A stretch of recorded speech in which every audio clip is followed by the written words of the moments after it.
Baik, terima kasih. Assalamualaikum warahmatullahi wabarakatuh. Eee, Salam sejahtera untuk kita semua, pada semua mahasiswa yang bisa melihat, atau, buka video ini, yaitu perkuliahan kita masih melalui video. Ya, pada kesempatan ini mungkin sudah beberapa kali pertemuan. Ya, ini mungkin sudah video yang ke-6.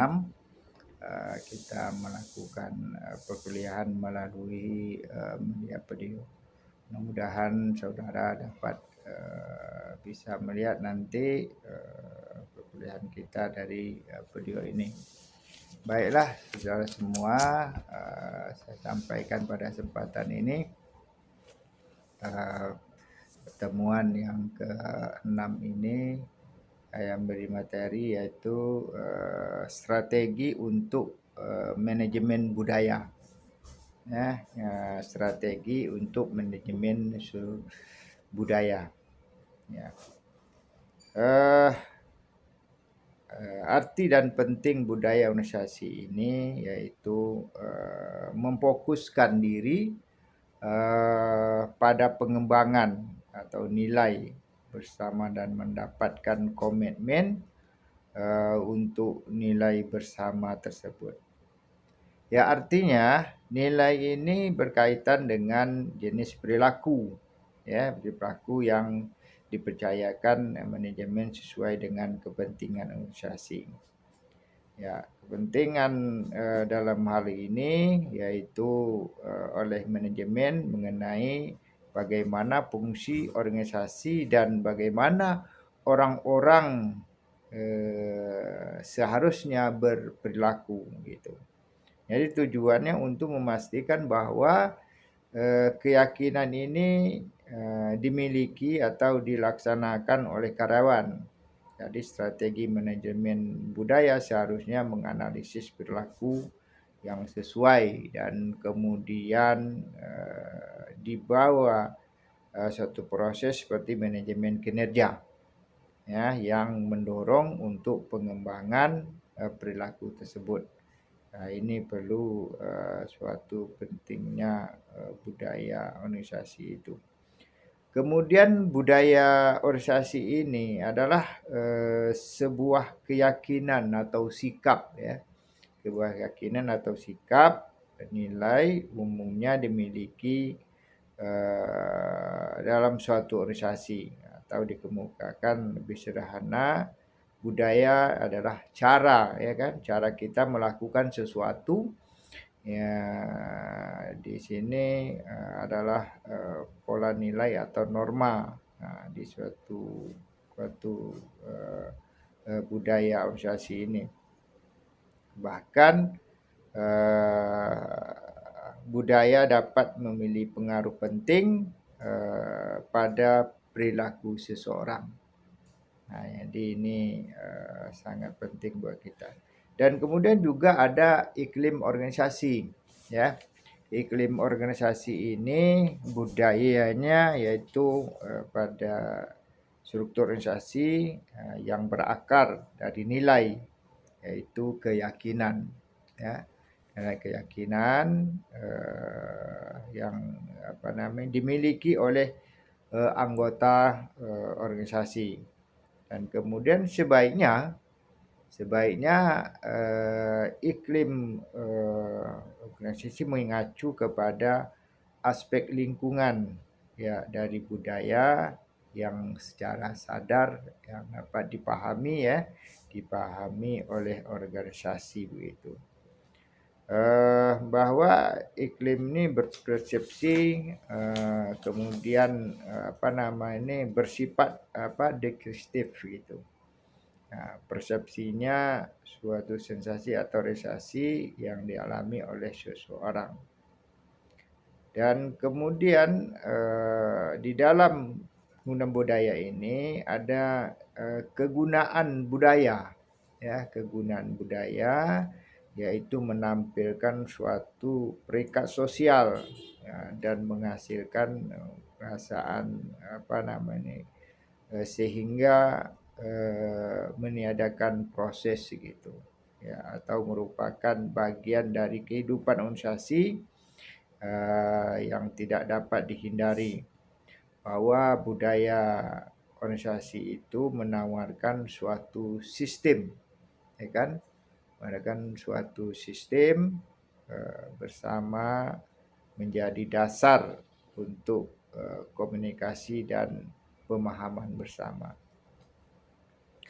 Kemudian budaya organisasi ini dikategorikan dalam ideologi organisasi sendiri. Kemudian ada organisasi kekuatan, ya, kekuatan organisasi berkaitan dengan konsensus, ya, kontrol manajemen, dan juga ada memusatkan perhatian pada kompetensi dinamika, dan kemudian juga ada memusatkan perhatian pada legalitas, legal limit, ya, ini. Kemudian ada juga tipe budaya, ya. Tipe budaya ini ya budaya kekuatan, ya, budaya pekerjaan dikontrol oleh prosedur, budaya tugas, dan kemudian budaya individu, ya, titik utama. Dan kemudian budaya organisasi ini mengukur iklim organisasi, ya, adanya struktur, adanya tanggung jawab, kemudian adanya risiko, kemudian adanya dukungan, ya, kemudian ada standar, dan kemudian ada identitas. Artinya budaya yang bagus adalah itu budaya konsisten dalam komponennya, yaitu dengan anggota-anggota organisasinya. Artinya membuat organisasi menjadi terbaik itu, sehingga atau organisasi itu unik atau berbeda dengan organisasi lain. Nah, ini perlu budaya-budaya organisasi itu gitu. Kemudian ada juga budaya kerja, ya kan, budaya kerja dari sumber daya manusia ini, itu merupakan sikap hidup, ya kan, sikap hidup budaya, yaitu manusia yang didasari mendampingi hidup bermutu, ya, untuk berperilaku umum gitu, berlaku umum secara kebiasaan serta kekuatan dalam pendorong, yaitu memberikan daya positif. Kemudian budaya kerja ini sebagai modal sumber, ya. Budaya kerja sebagai sumber daya manusia, ya, perlu dimanfaatkan bagi pedoman dan dalam penilaian begitu. Kemudian secara implisit, ya, secara implisit bahwa dicerminkan adanya korelasi, ya, ada hubungan, ya, antara kekuatan pendorong kerja atau motivasi dan perilaku yang menghasilkan suatu wujud kerja manusia yang bekerja secara efektif dan efisien. Jadi setiap organisasi itu selayaknya memberi dasar seperti pemenuhan kebutuhan akan, ya, pangan, papan, ya, yang berupa atau rumah sandang. Jadi bagi keamanan keselamatan itu sangat dibutuhkan, ya, dalam suatu kelompok. Jadi inilah semakin memenuhi prinsip-prinsip etika dan semangat kerja tinggi untuk tercapainya tujuan dalam suatu organisasi ini gitu. Kemudian juga ada strategi untuk mendukung dan merubah budaya. Strategi untuk mendukung dan merubah budaya itu dilakukan melalui analisis, ya, analisis budaya dan pendukung serta budayanya begitu. Dan kemudian ada perangkat, ya, ada perangkat untuk merubah begitu. Ada perangkat untuk merubah dari suatu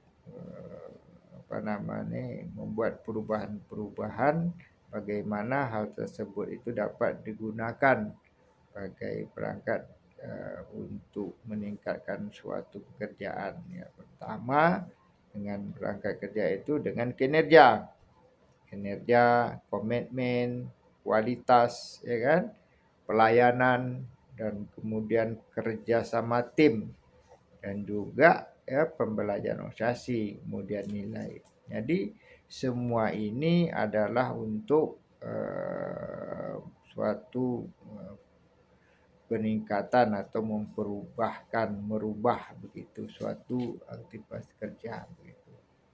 Jadi dalam hal ini mungkin saudara mungkin dapat memahami tentang apa ya artinya strategi untuk manajemen budaya.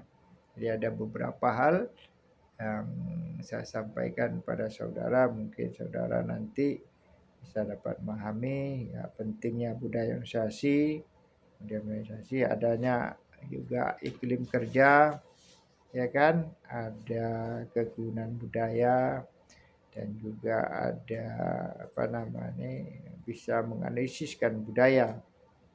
Ya, kemudian dari kegunaan budaya itu ada analisis budaya, ada juga budaya organisasi mengukur iklim, juga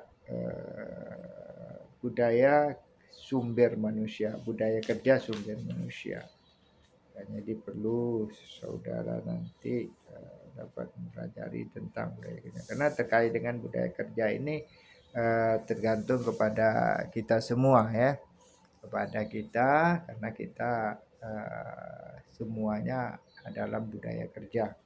Dan kita bekerja suatu perusahaan atau di suatu tempat usaha bekerja. Ini perlu hal-hal yang saudara miliki adanya ya pertama strategi untuk manajemen budaya. Yang saya singgung tadi mungkin saudara dapat memahami tentang hal ini. Baik, terima kasih pada saudara semua dapat melihat nanti video ini. Mudah-mudahan nanti bisa menambah ilmu pengetahuan. Juga selain ini juga saudara bisa juga ya melihat buku dan kemudian juga ya buka internet, ya silakan saudara belajar lebih baik gitu. Baik, terima kasih saya ucapkan pada kita semua atas perhatiannya. Saya tutup. Wabillahi taufiq wal hidayah. Assalamualaikum warahmatullahi wabarakatuh. Bismillahirrahmanirrahim. Assalamualaikum warahmatullahi wabarakatuh. Salam sejahtera untuk kita semua. Semoga kita sehat selalu dan dapat mengikuti perkuliahan kita melalui video ya, melihat video yang saya putar. Mudah-mudahan saudara dapat memahami dalam perkuliahan ini. Baik, pada kesempatan ini kita mata kuliah kita yaitu ekonomi internasional. Ya, pada kesempatan ini saya mengambil satu judul yaitu pertumbuhan produksi dan perdagangan internasional. Jadi dalam hal ini bahwa perkembangan tentang hubungan dan keterkaitan antar negara dalam kegiatan ekonomi di lingkup internasional dapat terjadi dari aktivitas yaitu perdagangan, ekspor dan impor. Ya. Dan kemudian daripada impor-impor inilah kita dapat menjalin hubungan internasional begitu. ya nilai total atau barang-barang atau jasa-jasa pada hubungan kita yang diperoleh oleh suatu negara ya dalam kurun waktu tertentu disebut dengan apa yaitu produk domestik bruto. Nah, jadi yang disingkat dengan eh, PBD ya, PDB yang disingkat PDB yaitu produk domestik bruto. Dan kemudian output yang diproduksi akan diminta apa namanya oleh pasar domestik, tetapi juga untuk diekspor. Nah, artinya dia minta diproduksi untuk domestik, tapi juga dan diminta kepada untuk ekspor gitu. Dan kemudian kalau dilihat dari perkembangan ya, pertumbuhan ekspor atau produksi dan PDB dunia pada saat ini itu ada beberapa ekspor ya, ekspor dunia itu seperti dapat kita lihat sini produk pertanian ya kan, produk pertanian, kemudian ada produk minyak dan tambang, dan kemudian ada produk itu manufaktur yang untuk ekspor. Sedangkan untuk produksi dunia yaitu produksi pertanian ya, produksi minyak tanah dan tambang, produksi manufaktur. Produk di sektor dalam perekonomian bisa dikatakan atau dikategori menjadi produk pertanian, produk bahan bakar dan tambang, dan manufaktur ya kan. Manufaktur ini menunjukkan bahwa pertumbuhan produksi dan ekspor di dunia yang terjadi pada tahun-tahun sebelumnya atau ekspor memiliki pertumbuhan yang relatif lebih tinggi ya dibanding dengan pertumbuhan produksi sebelum-sebelumnya. Artinya ekspor dunia pertumbuhan dibandingkan pertumbuhan produksi dunia itu cukup signifikan begitu ya kan, antara produksi output manufaktur. Kemudian terjadi pendekatan yang terjadi akibat perdagangan produk-produk pertanian ini minyak dan tambang tamatur tersebut menimbulkan suatu pertanyaan ya mengenai perdagangan internasional itu apakah menguntung semua pihak atau hanya sepihak tertentu saja. Nah, jadi di sektor-sektor mungkin manufaktur memiliki produktivitas yang sangat tinggi dibandingkan dengan sektor pertanian dan sektor minyak dan tambang. Untuk itu di sektor manufaktur memiliki nilai tambah ya kan, nilai tambah yang tinggi karena negara-negara sedang berkembang itu mencoba ya mentransformasikan perekonomian dari pertanian menjadi manufaktur. Di dalam hal ini bahwa mampu menyerapkan daripada aktivitas ini tentu banyak hal yang lebih baik begitu. Karena mengapa?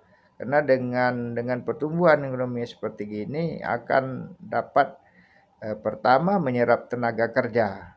Nah, jadi akan mempengaruhi ekonomi internasional, ya kan? Ekonomi internasional bisa bahwa persoalan-persoalan yang terjadi atau persoalan-persoalan yang muncul di suatu negara ataupun di mana negara itu mengikuti atau kerjasamanya itu akan dapat adanya ya memperbaiki atau menjadikan ekonomi di suatu negara. Nah, jadi perlu dalam hal ini dapat kita rasakan begitu. Kemudian pada kesempatan ini juga yang bahwa adanya bermunculan ya seperti bermunculan adanya UI, ada pasar bebas, ya kan? Adanya itu Uni Eropa, ya, kemudian ada NAFTA, kemudian ada ASEAN Fair. Ini akan akan mempengaruhi dari perdagangan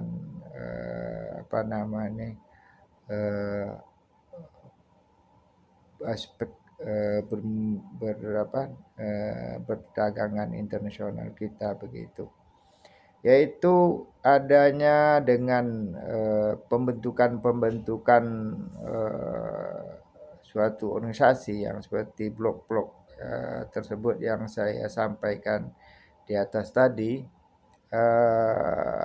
itu sebenarnya gunanya ada meningkatkan perdagangan, ya kan, antar negara. Ya, antar negara, antar blok perdagangan. Itu akibat perdagangan antar negara dalam suatu satu bentuk ya perdagangan dunia saat ini. Jadi tentu bahwa di dalam kegiatan ya seperti perdagangan dunia, jadi tentu perkembangan bagi negara-negara sangat diharapkan ya bagi suatu negara. Misalnya ya tentu kita dari beberapa belahan Eropa ya seperti Asia, ya kan, Asia itu tentu harapan kita di suatu perdagangan ini sangat diharapkan untuk bagaimana kelancaran dalam ekspor impor ini begitu. Kemudian terkait dengan eksportir sekaligus importir, ya kan, kegiatan perdagangan internasional ini memungkinkan setiap negara untuk melakukan produksi pada barang-barang yang dapat dibuatnya dengan efisien. Itu perdagangan dapat menciptakan suatu keuntungan dengan memberikan memberi peluangan kepada setiap negara untuk mengekspor berbagai macam barang yang diproduksinya begitu. Dan kemudian dengan memanfaatnya sebagian sumber daya sumber daya yang ya kalau di negara kita memang, cukup, melimpah kalau dibandingkan dengan negara-negara lain. Tentu harapannya bagi pengekspor berbagai sumber daya yang, tergolong, dibutuhkan untuk suatu negara tersebut tentu sangat, diharapkan ya bagi bangsa Indonesia terutama ya karena itu akan menambah devisa daripada, sumber daya manusia. Nah, jadi tentu bagi bangsa Indonesia tentu sangat, diharapkan bagaimana, posisi negara dapat mengekspor, ya ekspor dan impor, tentu sangat dibutuhkan. Jadi ada ekspor, ada impor itu dibutuhkan karena saling, saling, dibutuhkan. Kemudian juga ada yang produk-produk itu, secara internasionalnya itu harus dikelompok atau harus diklasifikasikan menurut beberapa standar klasifikasi. Ya, ini tentu sangat diharapkan bagaimana bahwa, adanya, bentuk-bentuk, yang, dapat dipilah-pilahkan di suatu ekspor begitu untuk ekonomi. Jadi tentu bagi bangsa Indonesia sudah dapat memahami dalam hal ini begitu. Baik untuk, pertemuan tentang materi yang saya sampaikan pada kesempatan ini buat saudara-saudara ya kan, mungkin ada eksportir ya kan. Kemudian ada tadi saya sampaikan diskusi perdagangan internasional dan kemudian ya ada saya sampaikan pertumbuhan produksi dan perdagangan internasional. Baik, terima kasih pada saudara semua. Mudah-mudahan dengan video ini saudara dapat mempelajari daripada materi ekonomi internasional ini. Baik, terima kasih. Saya tutup wabillahi taufiq wal hidayah. Wassalamualaikum warahmatullahi wabarakatuh. Kemudian baiklah saya lanjut dengan